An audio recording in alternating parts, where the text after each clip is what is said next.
Hello friends, எல்லோரும் எப்படி இருக்கீங்க? நல்லா இருக்கீங்களா? வணக்கம். இன்றைக்கி நம்ம கிச்சனில் என்ன பார்க்க போகிறோன்னா, இது வந்து பாம்பேயில் ஸ்ட்ரீட் ஃபுட்டு. பாம்பே பொஹான்னு சொல்லுவாங்க.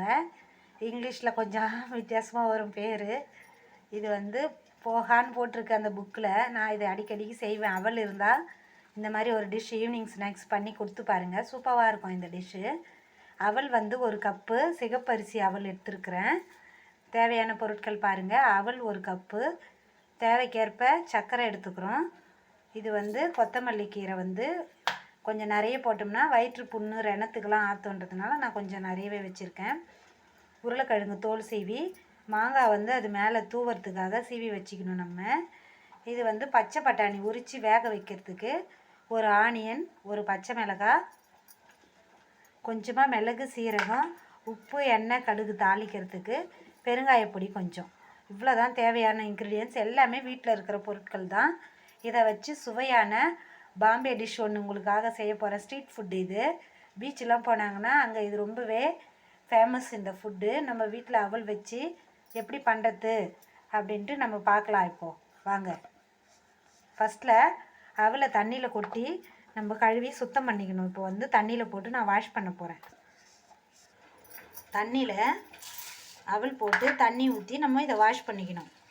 இதை வாஷ் பண்ணிடலாம். அடுத்தது பச்சை பட்டாணி நீங்கள் இருந்துச்சுன்னா ஊற வச்சுக்கோங்க. அப்படி இல்லை, இந்த மாதிரி ஃப்ரெஷ் பட்டாணி கிடைச்சாலும் உரித்து எடுத்துக்கோங்க. இது வந்து பட்டாணி காய். இதுலேருந்து பாருங்கள், சாயம் போடாத ஃப்ரெஷ்ஷாக பிஞ்சு பட்டாணி கிடைக்கும். இது ரொம்பவே டேஸ்ட்டு, ஹெல்த்துக்கு ரொம்பவே இம்யூனிட்டி பவர் நிறைஞ்சது இந்த பச்சை பட்டாணி. அதுக்காக தான் இந்த டிஷ்ஷில் இதை போடுறேன். அப்படி இல்லை வேர்க்கடலை கூட போட்டுக்கலாம், அப்படி இல்லை மூக்கடலை போட்டுக்கலாம். நான் வந்து பச்சை பட்டாணி ஒரு அரை கப்பு உரித்து எடுக்க போகிறேன். தேவையான பொருட்கள் காமிச்சேன் இல்லையா, அது பாருங்கள். வெங்காயம் ரொம்பவே மெல்லீஸாக நைஸாக கட் பண்ணி வச்சுக்கோங்க. அப்புறம் உருளைக்கிழங்கும் சட்டுன்னு வேகிற மாதிரி, ஏன்னா பேனில் போட்டு வதக்கி தான் நம்ம வேக வைக்க போகிறோம்.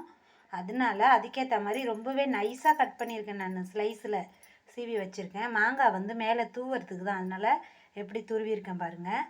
இது கருவேப்பிலை, கொத்தமல்லி, பட்டாணியும் உரித்து எடுத்தாச்சு அரை கப்பு. இது எல்லாத்தையும் ஒன்றா சேர்த்து நம்ம மசாலா எப்படி ரெடி பண்ணலாம் வாங்க. இப்போது பேன் வச்சாச்சு. கொஞ்சமாக ஆயில் போட்டுடலாம்.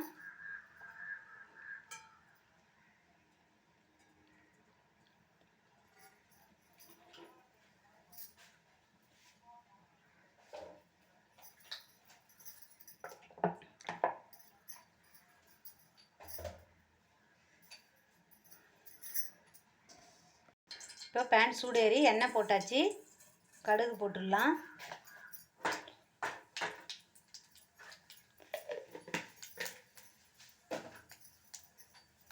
கூடவே மிளகு சீரகம் சொன்னேன் இல்லையா, சீரகம் சேர்த்துடலாம். கடுகு கூடவே பொரிஞ்செடுத்தோம். மிளகு மட்டும் நம்ம தூள் பண்ணி லாஸ்ட்டாக பெப்பர் தூள் போட்டுக்க போகிறோம் இல்லையா, அப்போ போட்டுக்கலாம். வேணும்னா கொஞ்சம் இப்போவும் தாளிச்சிக்கோங்க. இப்போ கடுகு பொரிஞ்செடுத்து ஆனியன் சேர்த்துடலாம்.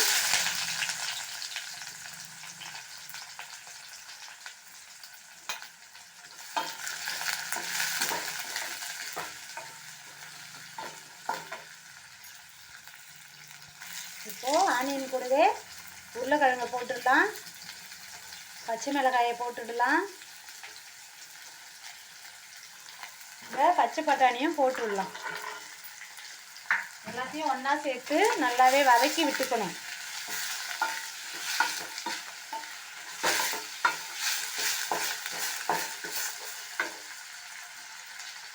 கொஞ்சமாக பெருங்காய பொடி சேர்த்துக்குங்க, ஒரு சிட்டிகை அளவு சேர்த்துக்கோங்க. எல்லாத்தையும் நல்லா எண்ணெயிலேயே வதக்கி வேக வச்சுருங்க. கொஞ்சமாக சில்லி பவுடர் தூவிக்கலாம். இது கொஞ்சம் அப்படியே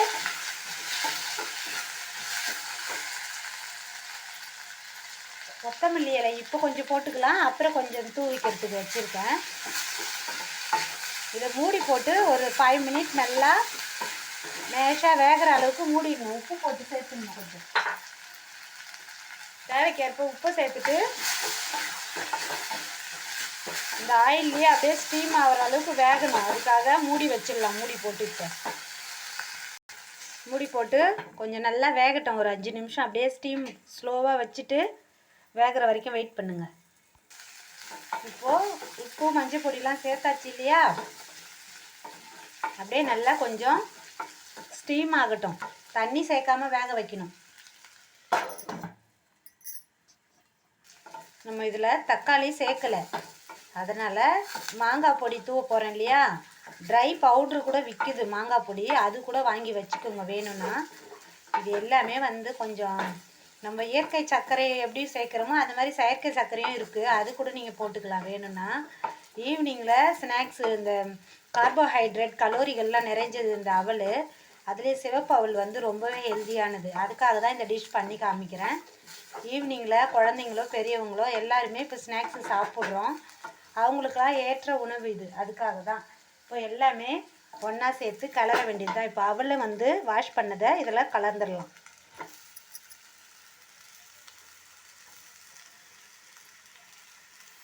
இப்போது மறுபடியும் கொஞ்சம் சால்ட் உப்பு சேர்த்துக்கோங்க. நல்லா இதில் ஒன்றா ஸ்டீம் ஆகிற அளவுக்கு கிளறி விட்டுடலாம். கொஞ்சமாக சால்ட்டு மட்டும் சேர்த்துக்கலாம். அவலில் இந்த மாதிரி டிஷ் இதெல்லாம் வந்து ஸ்ட்ரீட் ஃபுட்டு தான் பாம்பேலலாம். இது ரொம்பவே ஃபேமஸ், அங்கெல்லாம் ரொம்ப ஹெல்த்தியான ஸ்ட்ரீட் ஃபுட்டு இது. எல்லோரும் விரும்பி வாங்கி சாப்பிடுவாங்க. ஒரு கப்பே 50 ரூபாய்க்கு மேலே விற்கும். நீங்கள் இந்த மாதிரி செய்வீங்கன்ற நம்பிக்கையில் தான் போடுறேன். இதில் வந்து கலோரிகள் அதிகமாகவே இருக்குது. உங்களுக்கு தேவையான கார்போஹைட்ரேட் கலோரிகள்லாம் இருக்குது. 0 கொலஸ்ட்ராலுங்க. ஒரு 2% கூட இதில் கொலஸ்ட்ரால் இல்லை. நம்ம சேர்க்குறோம் பார்த்திங்களா ஆயில், அதுதான் கொலஸ்ட்ரால். இப்போது இதில் கொஞ்சமாக சால்ட் உப்பு தூவிக்கலாம்.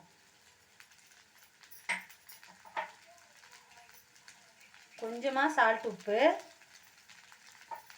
சர்க்கரை வந்து நீங்கள் வேணுன்ற அளவுக்கு இயற்கை சர்க்கரை இல்லை நாட்டு சர்க்கரை கூட சேர்த்துக்குங்க. நான் வந்து வீட்டில் இருக்கிற ஒயிட் சுகர் தான் சேர்க்குறேன். எல்லாத்தையும் ஒன்றா சேர்த்து நல்லா கிளறி விட்டுடலாம். விட்டுட்டு மேலே தான் பெப்பர் பவுட்ரு நம்ம போட போகிறோம். பெப்பர் காமிச்சோம் இல்லையா கொஞ்சம், அதை வந்து மேலே தூவிக்கலாம் நம்ம பெப்பர் பவுடர். சிம்பிளான டிஷ்ஷு, ஆனால் ரொம்பவே ஹெல்த்தியான டிஷ். வீட்டில் இருக்கிற பொருளை வச்சு தான் நம்ம பண்ணுறோம். பாருங்கள், கொத்தமல்லி, மாங்காய் பொடி எல்லாத்தையும் ஒன்றா சேர்த்து நம்ம சர்க்கரை உப்பு எல்லாம் ஒன்றா மிங்கிள் ஆகணும் இல்லையா, அது வரைக்கும் நம்ம வெயிட் பண்ணணும். ரொம்பவே ஹாட்டாக இந்த பீச்சிலலாம் இது வந்து கொடுப்பாங்க, கிளறி சூடு பண்ணி சாப்பிடவே ரொம்பவே சூப்பராக இருக்கும். உங்களுக்கு இந்த டிஷ்ஷு வந்து நான் பண்ணி காமிக்கிறேன்னா, நீங்கள் இது மாதிரி எப்போயாவது இந்த டிஷ்ஷு சாப்பிட்ருக்கீங்களான்னு எனக்கு ஒரு கமெண்ட் பண்ணுங்கள். கொஞ்சம் நல்லா ஒரு 2 மினிட்ஸ் ஸ்டீம் ஆகட்டும். இந்த டிஷ்ஷில் இனிப்பு, உப்பு, காரம் எல்லாமே ஈவனாக கலந்துருக்கோம் நம்ம. அதே மாதிரி அவலும் வந்து சிவப்பரிசி அவல் தான் நம்ம சேர்த்துருக்கோம். கைக்குத்தல் அரிசி அவல் கிடைச்சா அதில் பண்ணுங்கள், இன்னுமே சூப்பராக இருக்கும்.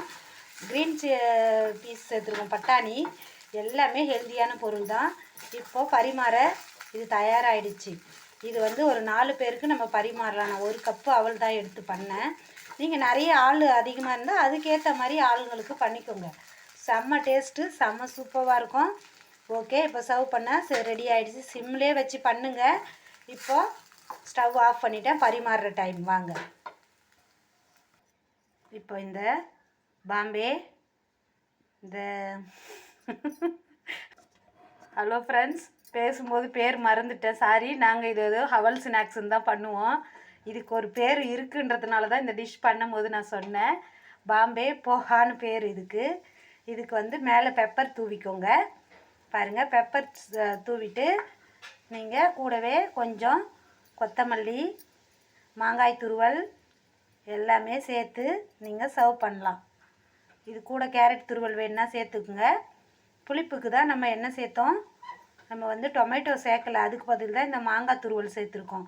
அப்படி இல்லைன்னா நீங்கள் லெமன் கூட புழிஞ்சு விட்டுக்கோங்க. இவ்வளோ தான், ஒரு ஹெல்த்தியான ஈவினிங் ஸ்நாக்ஸ் ரெடி ஆகிடுச்சு. ஓகே ஃப்ரெண்ட்ஸ், தேங்க்யூ ஃபார் வாட்சிங் my video. Bye bye friends. எல்லோரும் என் சேனலுக்கு ஒரு சப்ஸ்கிரைப், ஒரு லைக் பண்ணிவிடுங்க. பாய்.